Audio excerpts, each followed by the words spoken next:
Alrighty, welcome back to another edition of Beyond Recovery. And today, my guest calling in from New Jersey. His name is Jojo. Jojo, how you doing today, my friend? Good. How are you doing? Awesome, man. I've been excited to have you on. I've been really much enjoying your presentation on Instagram. I love your message. There's a lot of some of that energy behind it, as far as like, so anybody that doesn't know what I'm talking about, I'm just going to express it for you. And of course, we'll get your own words on it. Very much into the physical side of recovery. You're in the gym seemingly every day, and really doing like a body transformation. So not only have you found a way to take this energy of recovery, you've converted it into this like physicality, and you should be proud of it. And I love how you'll put it on there. You're like, well, people can say whatever they want about what I'm posting, but I am posting what is going on with me and what resonates with me right now. And it's like this message of just kind of be yourself and be who you are. So I love that. And dude, like, great. I love seeing the progress, and you're flaunting it, but like it's in a genuine way. It comes off like I'm proud of myself for doing this. It isn't like it isn't braggadocious in that sense, right? You balance it very well. So I appreciate that. And I was looking forward to talking to you today. So thanks for coming on. Yeah, thanks for having me. It's been cool. I think I had a lot of friends just kind of encourage me, you should post more on Instagram. And I was like, so then I kind of did it more, but then, you definitely have moments where you're kind of like, oh, well, screw you. But then I also try to hone it back and be like, there's a message that I could put out to people, and you never know who it's going to reach. I was at the gym the other day, and a kid came up to me. He's like, yo, you came up on my Instagram. And he's like, I recognized you. And he's like, that's really cool. Yeah. So, just when I thought like, nobody looks at this or nobody cares, like, here's a kid that probably lives in my town. We didn't really talk a whole lot, but he was just like, yeah, you popped up on my Instagram. And I was like, oh, okay. Dude. So, just trying to send more positivity out than, negative. Absolutely. No, I love it. I love it. So I like exactly. Like the text, the verbiage that you have behind your message. It isn't just you posting, there's like a message attached to it. So yeah, keep up the good work on that, man. It's great. Let's get into your story. I'd love to hear it. So born and raised New Jersey, sounds like you said, South Jersey. What was your first exposure and your initial like relationship with alcohol? How early? What was that like sort of origin story around you and alcohol? Yeah.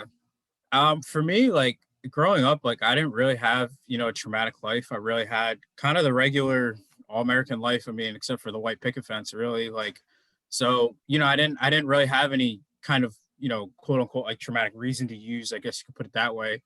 And so for me, it was really curiosity. It was really kind of boredom. I think I was about 12 or 13 years old. I was at a friend's house, and his dad made homemade beer. He said, you guys want to try it? And I was like, yeah, sure. And once I tried it, I was like, so I assumed all beer tastes like that. And then after that, I was like, where do I get more of that? And so then probably around 13 and all the way up until, about a year ago, I struggled with alcohol. But it was always, it wasn't like this happened to me, so let me go drink. It was just, that was good. That was fun. Like, how do I get more of that? And, I was always taught by like parents and my teachers that, you shouldn't drink, but I don't think anybody ever told me why. It was just, don't do that. They're not having fun. And so my curiosity, if you tell me not to do something, I was like, yeah, it can't be that bad. So that's really kind of where it kind of began, was just that boredom. It's there. Okay. It can't be that bad. Right. Yeah, for sure. No, I could see that. Yeah. The curiosity and boredom. That's a big thing too. Right. And very much resonate with the, every teenager to a degree, to varying degrees, and I know for sure, I can speak to my experience, goes through that rebellious side where you're told not to do something. Like you say, the curiosity overtakes the lecturing yeah, of your it's like, parents. I have to know. You got to do it now. Yeah, exactly. It's almost like strengthens your resolve to want to do it. Right. So, so interesting stuff. Well, let's get into, I was like, what we talked about in the pre-interview, I'm going to start kind of using like the hero's journey framework in the interview here. So let's, so we got kind of the origin story of like you and your relationship and some context that way. What happened when when it kind of started turning on you? When did you decide, when in your life did you decide, well, okay, there's like, initially there's like this fun curiosity and all that. When did the the world start to turn on you and start going, okay, hold on a second, it's usually starts off as a subconscious thing or this little voice that starts in your head. What did that look like for you when you started realizing it was becoming a problem? For me, like I went years, probably like most people. Just I'm not that bad. And I would always look at other people. Well, I don't have a family, I don't have kids, I didn't go through a divorce, I still live at home. Nobody's taking the house because of me. So for me, it was I went into meetings, I went into these rooms with just every justification of what I was doing. And so I think I got signs, like I personally I believe it was kind of from God, but so like I got a DUI on my 21st birthday. So ended up in a guy's front yard. No idea what happened. It was just like, oh. So most people be like, oh yeah, you should stop drinking. Well, me, I was like, well, now I don't have to pay for a car. Now I don't have to pay for gas. Now I don't have to worry about any of that. I can just drink more. This isn't really that bad. And so that's what I did. And so I had stages where like I would say it was bad, and then it got worse, and then it got worse, and Mm. it got worse. And something I kind of learned in AA was, we talk about like the obsession of the mind. And that for me, that was really what it was. It wasn't, it started off bored drinking, but then it was like, I have to have it. So Mm. shortly after my first DUI, I got a second DUI. I passed out the wheel, hit a telephone pole head on, no idea what happened. My vehicle looked like a crumpled up piece of paper. And the officer's like, do you know what happened? I was like, no. He was like, they just shook their heads and they're like, dude, you're crazy. And, same thing. I just was like, well, there's another vehicle I don't have to worry about, less gas money. So I'll just keep drinking. So one of the big pivotal points for me was I got into an accident. So a week after my second DUI, I was supposed to be at a meeting. They were actually having a Christmas party and I was supposed to go, but I didn't go. And so I come home, my parents are like, hey, listen, like, we'll help you out, but like you really just can't be coming home drunk all the time, so you got to make a decision. We'll take you back to rehab because I'd gone before. I think that was 2013.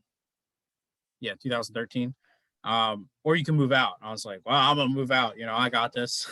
Mm. And so I went to the bar earlier that day, hung out like for hours, maybe the whole day. I'm not even sure.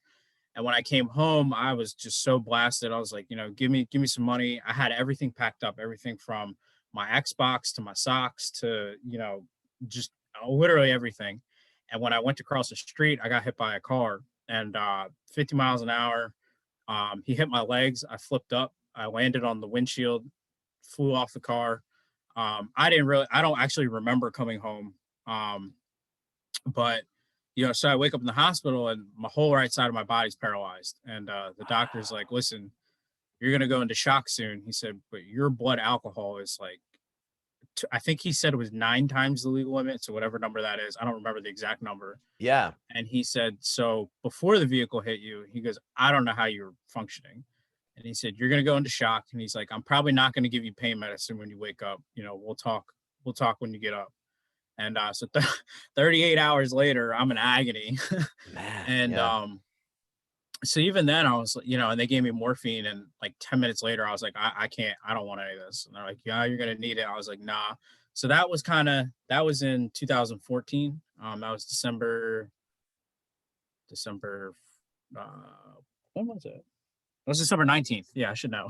Yeah. December 19th, 2014. Yeah. And so that was kind of when I stopped using drugs. But alcohol was still, it's crazy because alcohol was still a struggle shortly after. People were like, you got hit by a car. Like, how could you keep drinking? But that really was like kind of that addiction, the obsession of the mind, and for me, so I didn't really, so that was the big first, like, whoa, this is bad. This is really Yeah. bad. Yeah. So then I couldn't do anything. So I went to college. And so for me, I'm older. I'm like, I started college at 25. I'm 30 now.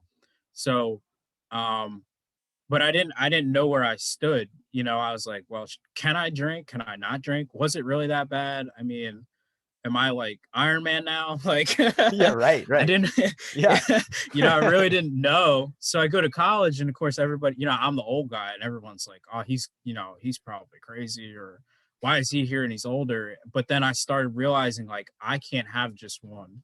And so, Mm. I would go out and party with the college guys, and then they were fine. If we partied on Friday night, Saturday, they weren't like, what are we doing now? It was just, whatever. But me, the next day it was like, "Are we going out tonight?" It's like, dude, no, like we have stuff to do. Yeah. And like we have finals. I'm like, no, you know, and Yeah. so that's when that was another kind of turning point for me. I was like, oh no, I'm headed in this direction, but like I'm at school. So like I gotta keep it together or nobody can know. And I went to Bible college. So even then, you know, I've kind of definitely felt like nobody can know. Like I can never tell anybody. Like nobody will ever Mm. come to church if I tell people, kind of those things. And so I got, you know, so all throughout college, I struggled with that. And so it's actually about a year ago, April, Easter weekend, a year ago. That was the real big one. I went on like a 3 4 day bender, and I actually got busted at school. My dorm director caught me, and it was bad. It was horrible. And I just remember waking up and I had to go talk to him because I mean, I didn't know what happened, but he obviously knew what happened. And so I'm like walking his office, and I just like the disappointment. I was like, and at that moment, I realized I was like, I'm really tired of having these conversations. Like, I'm Mm. really tired of having to like kind of walk into principal's office, like with my, you know, that feeling with your head down, like, oh yeah, Yeah. it's me Yep. again. Yeah, And so right. that was the big one. Because I graduated, I get my undergrad degree, and then I'm like, you know, now I go home, like, well, I have to figure this out now. Because if I don't figure this out now, what am I going to do when I go home? What am I going to do when I'm 40 or when I'm 50 or, Mm. you know? Yep. So that was the big moment. I didn't necessarily get kicked out of college, but they didn't invite me back for a little bit. Sure. And so I was able to go back and, you know, I got my undergrad. I was able to walk last year, working on my master's now. Nice.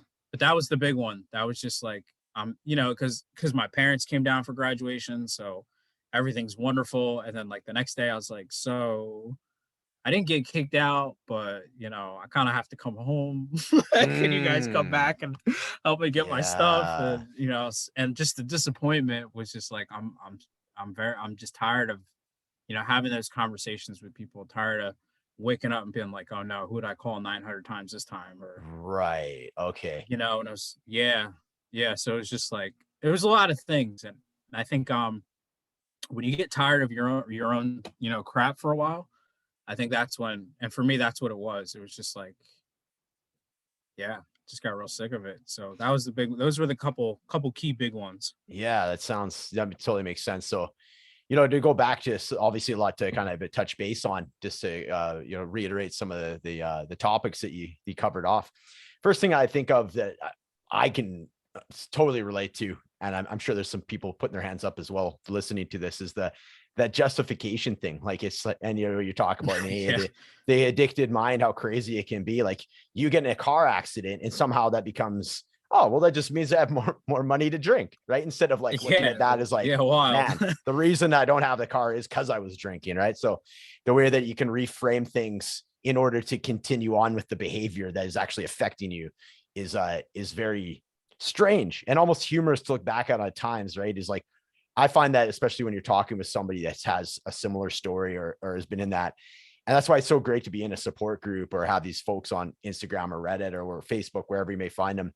It's because then you have this feeling that it's not, people have done something like, oh, I haven't done that, but I've done something very similar. And Yeah. you're like, ah, and then it's kind of like, you can have this like moment of like, oh, okay. It just relieves a lot of that kind of like self-loathing, it seems. Right. So there's that Yeah, and I came think up. the rooms for Yeah. me really helped because Yeah. I came in and I was like, I'm just this kid, like I don't have all these, you know, life problems like everybody else. Right. And then somebody's like, well, you know, last week I yada yada. I'm like, oh, he gets it. Oh, darn. Right. Yeah. Yeah. And that's just something that you feel in your body. Like, or I should say that's something I felt in my body when I was in those rooms. As soon as I'd hear people sharing their stories, I was like, it just hits you and you're like, it's just like that instant feeling that you're not alone. And it's just like, Yeah, yeah, it's kind of beyond words. Like it's, yeah. So it's cool that you have the, similar experience in that sense. So, and also I mean, where you're getting into, what you call like act two, I guess, of like the hero's journey is like when that stage, like what we call like the darkest moment, right? The darkest moment before the light comes back up, your innermost cave. And I get the impression, correct me if I'm wrong, is that stage where it should be like your tippy top pinnacle moment of this graduation. and then it has this like downfall right after it, and this need to explain yourself, and then that's just when you're just like, man, I've had enough of this. Like, is it safe to say, was that like your darkest moment of this journey, or was there anything beyond that that happened after that moment? Yeah, that was one. I know the accident, was a big one because I just Yeah, woke dude. up and, so like in high school, I went to public school. And so, high school, we had people come in, I went to a party and all my friends died. I'm the only one that's alive, or just these kind of very real stories, but I didn't take it Yeah. seriously. I was like, yeah, okay, if that's, maybe they paid that guy to come here, was kind of my Yeah. attitude. Right. And then when I woke up, I was like, dang, I'm the guy in the story. Like, Okay. Mm-hmm. I'm that guy now. I was like, huh. So then and I kind of, I've never really been diagnosed with depression, but I definitely had like depressive thoughts because it was like, what do I do now? Because before Mm. that, before the accident, I was working a tree job. I was, doing tree service and I loved it, and was going to the gym more than I go now. And I was like, when he said the right side of your body's paralyzed, I was like, what do I do now? Like, I'm just gonna be a potato. Like, Mm. what do people that lay in bed all day do? And I was like, this is horrible. Like, this is, so that was a very dark moment for me coming out of that. And then definitely the second round for college, like, it's kind of like you said, like, there was this high of graduation, and it was like one of the greatest moments of my life. And then literally the next morning, it was like waking up to a hangover. I Yeah. was just like, Yeah. ah, so that's it. Like, it wasn't like it's over now. Like, we go adult. It's like, it's over now. Now you got to have all these crappy conversations and Mm. then you get to go home. And then you get, yeah, exactly. Yeah, no, for sure. Let's talk a bit more about that accident and how it's, affected you as far as what you do now is, because there's a lot of celebrations to like celebrate the wins there, as far as you being able to work out versus what at one point thought you were never going to be able to do again. So if you're told that this side of your body may never function properly again, meanwhile you're out there and you're going to the gym quite a bit, and you are just over 1 year in sobriety, correct? You said in April, so Yeah. around Easter. Yep. So congrats, Yeah. man. April So 7th. So yeah, so thank you. oh yeah, we got like Appreciate it. very similar. Mine's April 9th. Yeah, so we Oh, got similar. We got to nice. remember Oh, that, that's man. awesome. You'll have to Yeah, that's cheers awesome. a bubbly water next year. That's rad, Yeah. man. So congrats on 1 year. It feels, is that the longest stretch of sobriety that you've had up to this point?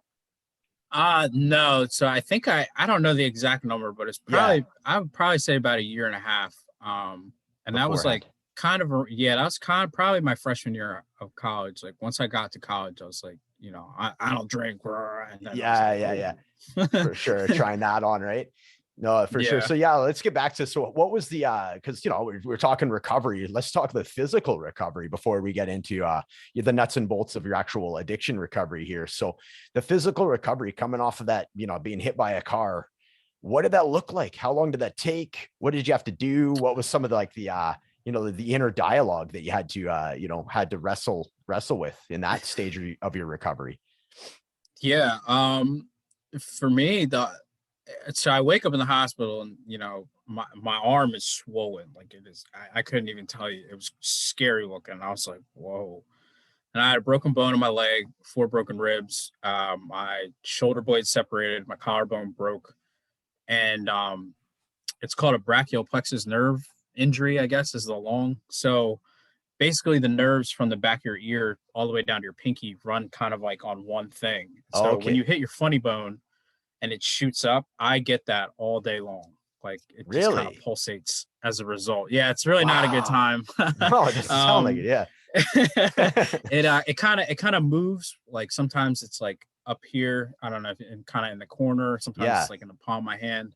Wow. So that was kind of a result of that. But so when I woke up, it was like, I can't move. So then I was like, am I ever going to be able to move? That was kind of the Mm. first thing that went through my head is, am Yeah. I ever Yeah. going to be able to get out of this bed? And, the doctor was like, I don't really know. Like, there's just, we were kind of writing you off. Like, you're not supposed to really, I remember him saying there's no medical reason you're alive. And I was like, Wow.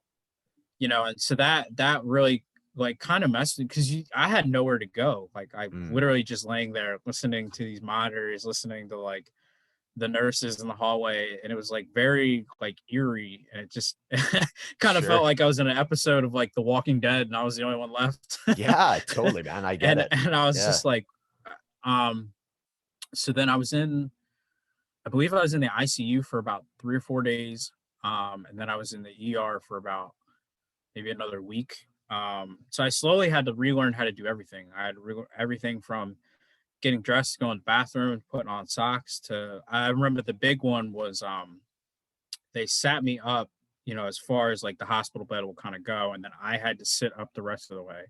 And I got there and I really felt like I climbed a mountain. I was just like, and they're like, okay, now we're gonna put you in the wheelchair. And I was like, no, you're not. No, you're not. Yeah. and and that was also a struggle too, because they kept, and they're like, you're gonna need pain meds for this. And I was like, I don't want any. And they're like, no, Mm, you're really gonna need them. I was like, so then that was like kind of like one of the first times I remember hearing myself say I'm an addict. And that kind of like mm, hit me because it kind of came like automatically, but I also like I don't think I had ever really admitted it. And I was just right. like, no, I used to be an addict. Like, I can't really take that. And the lady's like, well, we can give you Tylenol. So I was like, just give me a towel to bite on. Yeah. And so, I bit and screamed the whole way. So then once I was able to get in the chair, then it was like, okay, well, you should be able to start walking soon. So I think 3 or 4 days later, I started walking. And so Wow. then slowly, yeah, so slowly I started, doing things. There was a lot of physical therapy, like the Yeah. amount of physical. I mean, it felt like 8 hours every day. I mean, it might have been too.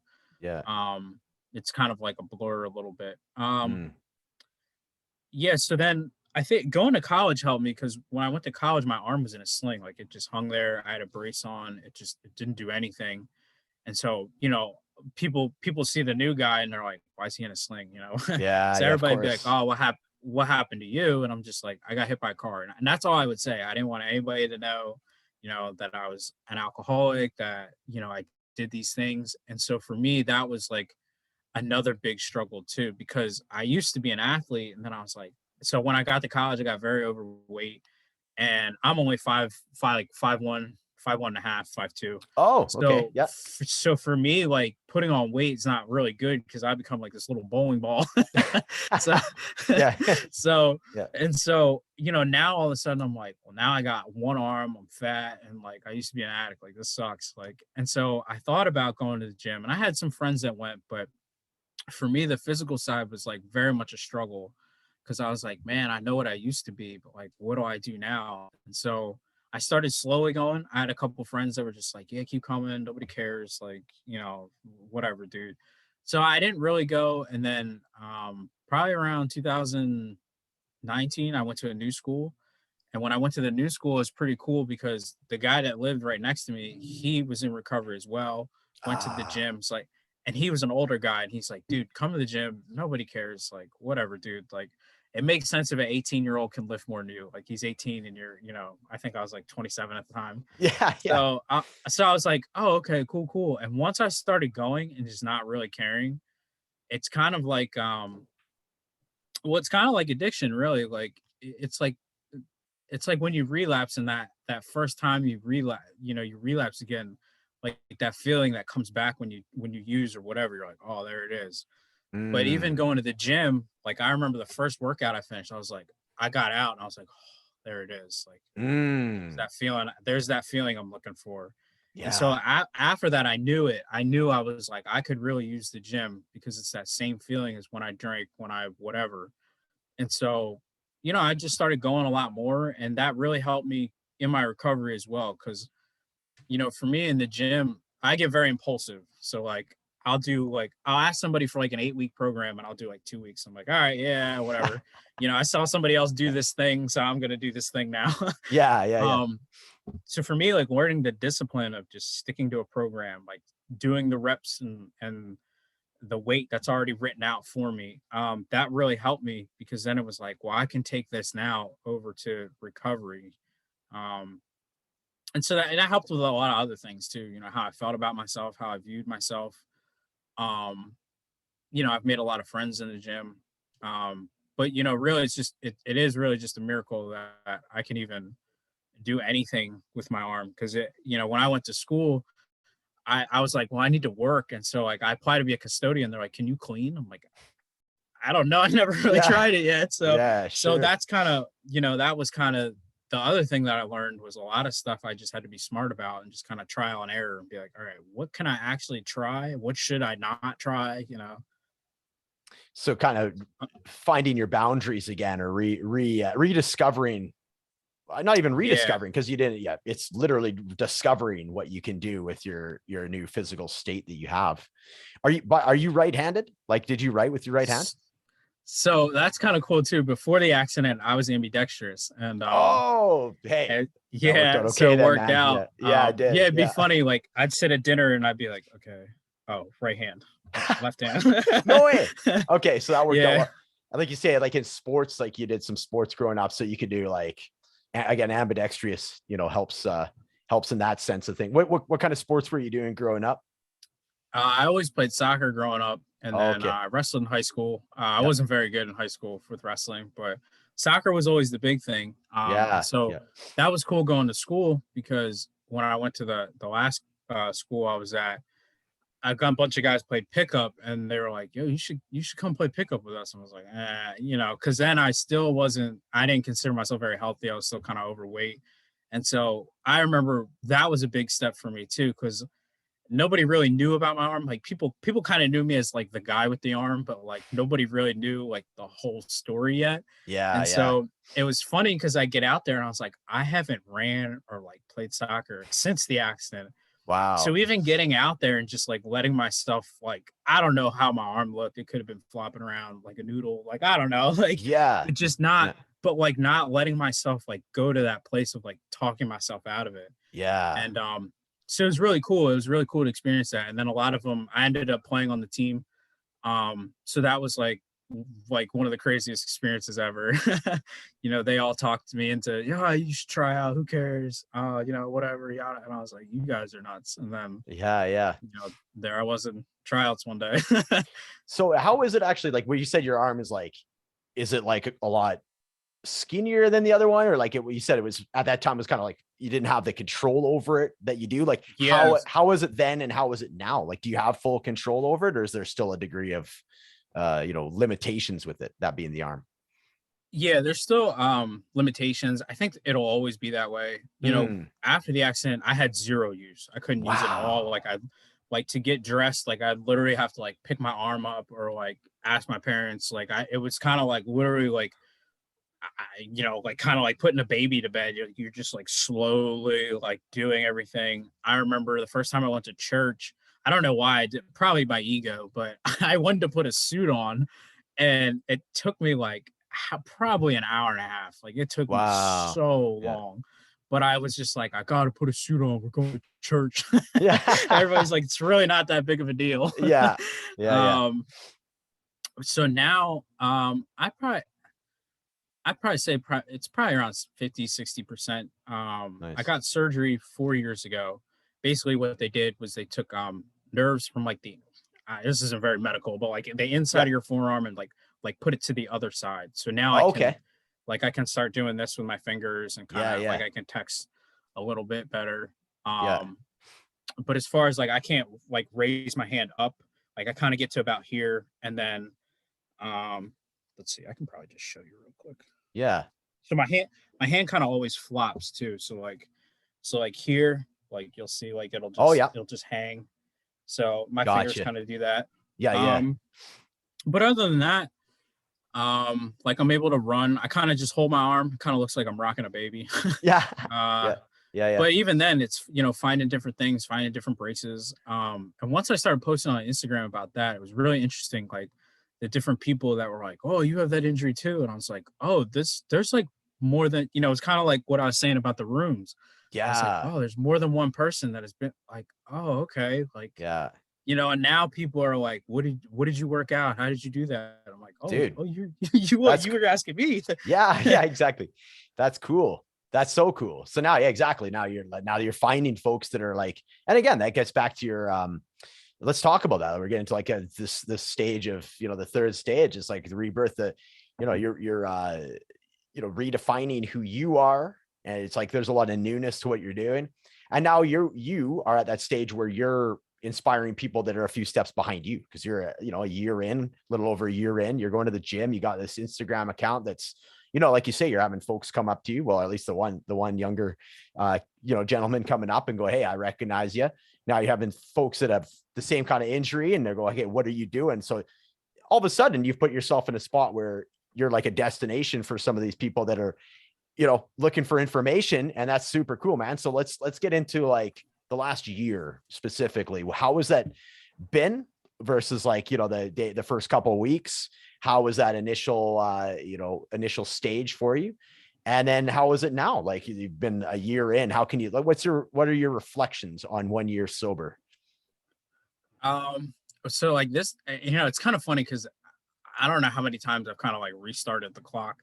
So for me, like I say things like, this time's so different. And it's kind of funny because I feel like I always say that, I feel like we always say, this time's different. Totally, man. Yeah. Yeah. But this time I definitely feel like it is different. Only because I haven't gotten to the year mark more than once. Like I'm almost positive this is the second time I've only hit in a year. And so for me, like I remember when I left rehab, they were like, "Well, you should stay for a year and you can always come back." And I told them, I was like, "I'm a one-hit wonder. I'm never coming back." Yeah. I'm not coming back. I ain't going anywhere else. So that was it, one and done. And so for me, getting to the year, I kind of thought back to when I left rehab. And I told them I'm one and done. And I was like, you know what? Like, we should be one and done with hitting a year. Like, I don't want to keep having to be like, this is a year again. Yeah. So that was kind of the initial beginning.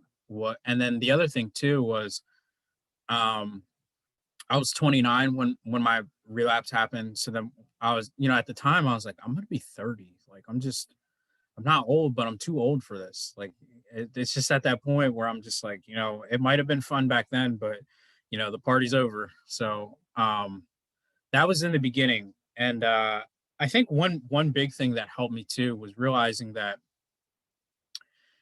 I'm not forced to take my recovery seriously, if that makes sense. Like, I get to make my recovery. I get to take it serious. It's not, no one's gonna, no one's forcing me to not drink, just like nobody, no one came up to me and was like, "You must drink." Sure. And at the same time, nobody's like, "You must not drink." Like I have the opportunity and I just get to be in recovery and to enjoy it and to check in with people and to let people call me out on stuff that they're like, "Yo, what the heck?" That's a privilege. And once I got out of the attitude, in the very beginning, it was like, I have to do this. Like, we got to journal, we got to go to meetings, we got to do this, but now I'm kind of in a point where like, it's not that I have to, I get to share my experience with somebody. In the beginning, I never would have thought, I'd be on a podcast or on Instagram or doing any of this. I was just like, well, I'll just be a normal sober guy that, maybe is the Friday night meeting hero. I don't know. And now it's like, I never would have thought it'd be anything like where I'm at. So yeah, that was the big thing, is just getting comfortable. Well, I don't even know if I want to say that, but just kind of more maybe embracing my sobriety. Embracing it. Yeah. I love that, dude. Like, and it's the power of words, the difference in charge between saying I have to do this versus I get to is like so incredibly different, right? It creates a different energy in my body when I say it. And I imagine it's the same for you. It's like you say, it's just a shift of mind. And maybe there was a degree at the beginning where you had to, because it was, but then as soon as you relax into it and get, like you say, comfortable might not be the right word for it. But when you get more experience with it, there you can have that shift in your mind where it's like, no, it's a decision. I get to do this now. And that's awesome, man. That's a great realization. I imagine that feels pretty good. Yeah. Cause you can be sober and you can still be miserable. Just totally. Kind of, I think, which is what I think I was before. I think I was just sober, but I didn't really know why I was sober. I was like, well, I can't drink. So this sucks. What do I do now? Like, I probably shouldn't smoke weed either. Well, this really sucks now. Yeah. And so then I didn't really, like, I just knew I had to be sober, but I didn't know why. And now it's like, I understand that, like, some people might be able to have one. Great. God bless them. I'll never be that way. So just get that out of my head. Yeah. It's Yeah. really going to be all right. Yes. Yeah. So you're talking about being all right. Like, what would you say is your, I always like to ask everybody, what's your sort of like your recipe for, cause it's never one thing, right? There's a degree of like willpower, there's meetings, there's some people's spirituality. What is like your, pillars of recovery or your personal recipe? What were like the, 3 or 4 key things or more that you used to ensure that you're going to maintain what you're, the path you're on? Yeah. So the big thing for me was, it's really been more spiritual. I go to church. I've always been a member of the same church, Nice. which has been cool because even when you mention church, like some people are like, "Oh, great! Like we have to hear about this." And to me, I can understand that because church. Everybody has, even if like I said, you mentioned the word church. Sometimes people already go on the defense, and Sure. so me, I kind of had like, I don't want to say the perfect church experience, but like I had the better one where these people have seen me since I've been in nursery till now, and Wow. Yeah. they've seen everything. Yeah. Yeah. And they still stuck with me, and they still pray for me and things like that. And so for me, I was just like, I was like, that's the community that I need to be a part of. And a lot of people, that I've met in meetings are like, "Yeah, you need to come to church." And I was like, so for Yeah. me, church, just different spiritual things. Like I journal. I try to do it like a daily devotion in the morning. That's usually how I try to start my day. And for me, like journaling has really helped me because, and I cannot remember who said it, but there's a quote. It's paper is more patient than people. And Ooh, so I love that. for me, I think it's Anne Frank, but I might get that wrong, but I'm not sure. Yeah. I love that. So for me, journaling has really helped because you're writing to, I mean, you're literally writing to nobody, and you're writing whatever. You don't have to read it. You can burn it. You can throw it away. You can Yeah. shred it. It's things that you're not maybe going to say, to your accountability partner, to your sponsor, or Sure. to your therapist, to whoever, and it's just there, and then it's gone. It's at Yeah. least it's out. And so for me, Yeah. that's helped me a lot. um so church and journaling, I try to pray every day. um and then the gym has helped too. But what's funny is I actually wouldn't say that's a big one. I would say really church and journaling, Yeah. and then getting involved in meetings for me, like I Mm. said, with that sense of community. For me, the meetings are really good. um because like I said, I can't walk into the room and nobody not doesn't get it. Whatever I'm Yeah. going Yeah. through, whether it's a day of anxiety or depression or just craziness, whatever, I know I can find somebody that's like, you let me tell you about my Monday. Yeah. I'm like, Yeah. oh, okay. Yeah. So And then I imagine the physical side of things too, like the gym, I imagine is one of those as well, right? Because from what you said earlier, as far as like changing the energy of, it's like almost taking the addict brain and mindset and bringing it to like the gym. You're like, where you had that like dopamine rush, you're like, that's it there. Like, yeah. would you identify with that as one of them as well? Or is or is that sort of like a secondary thing? So it definitely started off as like almost kind of like what I was saying, like I have to do this. It was like I have to go to Mm, the gym. yeah. Yeah. And because I think for me, I didn't know where to start in my kind of like my sober journey, because I was like, well, I didn't hate myself, but I was like, well, I'm kind of fat. I don't really like the way I look. I got this arm. Then there's the reason why I got the arm. Well, now I'm not, now I'm gonna go home and everybody's got, jobs, and people are, getting married. I'm just going home and living at home. And, so I had all these like overwhelming thoughts. I was like, I'm just gonna go to the gym and just get huge. And was really my was Yeah. really just my attitude. And Yeah. then when I started to go to the gym and I started seeing the difference in myself and realized like I am in control of different things, like how I feel. I always heard this quote, "You're always one workout away from feeling better." And I was like, yeah, sure. Yeah. Yeah. So, Yeah. but but I would go and I always would feel, even if it was a horrible workout, if every machine was taken, if people were just being weird, like whatever, I would just leave and I'm like, that was awesome. Like I should Nice. keep doing this. And Yeah. once I started seeing changes, then that's when I was like, you know what, I can take these changes and put them somewhere else. So I Yeah. think, you know, in the beginning it was I have to, and now it's kind of like, it's just, if I don't work out, I'm like, okay, like I wanted to, but I didn't. But I also, it's not, you know, it's not, you know, I guess, yeah, I guess I wouldn't say I have to anymore. Oh, gotcha. Yeah. But No, but I definitely enjoy it, and I definitely am like, yeah, I want to. yeah. No, that's cool. It feels like it's you've kind of, you know, relaxed into that in the same way that you relaxed into your sober life, right? It's something that's a choice now Yeah. versus, okay, this is something I must do. So no, cool. Thanks for clarifying that. Just a couple more questions for you, Jojo. I'll let you go on with your day. Thanks for coming on today. A couple of just fun, quick ones at the end. I like to do this. What are you listening to right now? Are you a podcast guy, audio book? What kind of music you listening to? What do you got in those earbuds when you're at the gym? Yeah, music wise, like I listen to literally everything. My music Nice. is crazy. I could go from Frank Sinatra to Slipknot to Little Baby to whatever. Yeah, like all over the place. Yeah, so music, like I'm always interested in different music. I'm always checking out stuff. Podcasts, I listen to Joe Rogan a lot. I'm trying to think of some of the other ones. There's a guy on Instagram. He's called the Sober Bodybuilder. He has a nutrition podcast, and I cannot remember the name of it. So I listen to him a lot.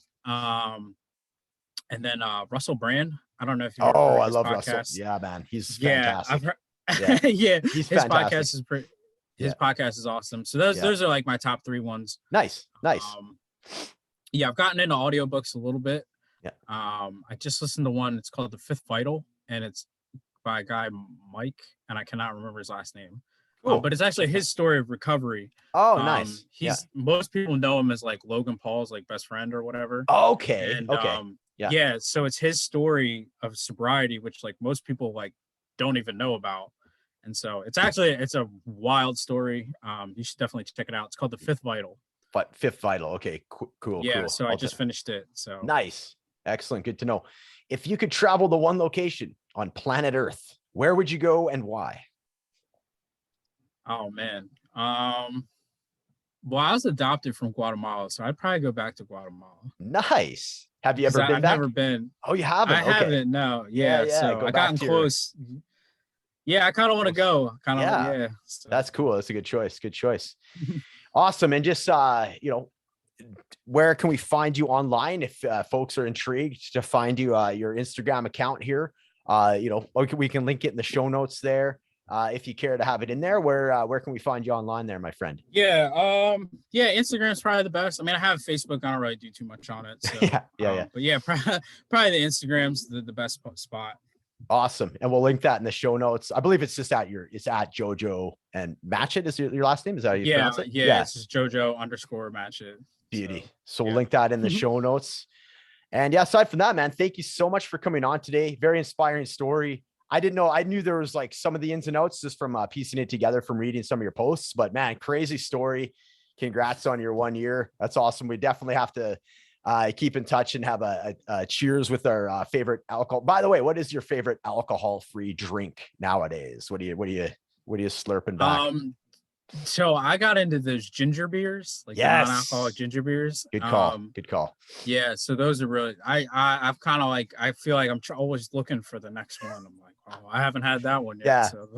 It's too funny. It's, I always say like, drinking is always going to be a reward for people like us, right? That have had it as a reward before. So why fight it? Just find something that like I'll buy a 12-pack of like green bubbly and just slam them back like I was, like back in the day, right? Just because I'm used to it, right? Yeah. Why fight it? So right, yeah. So I love the ginger beer as well. Jojo, thanks so much for coming on, and have a great rest of your day. And we'll definitely have you back on throughout. I want to get the sort of repeat stories, because as soon as you kind of get the origin story from people, I want to be able to sort of check in on them at different stages as well. So I'd love to have you back on sometime down the road as well. Yeah, that'd be awesome. I look forward to it. Awesome. Thanks, dude.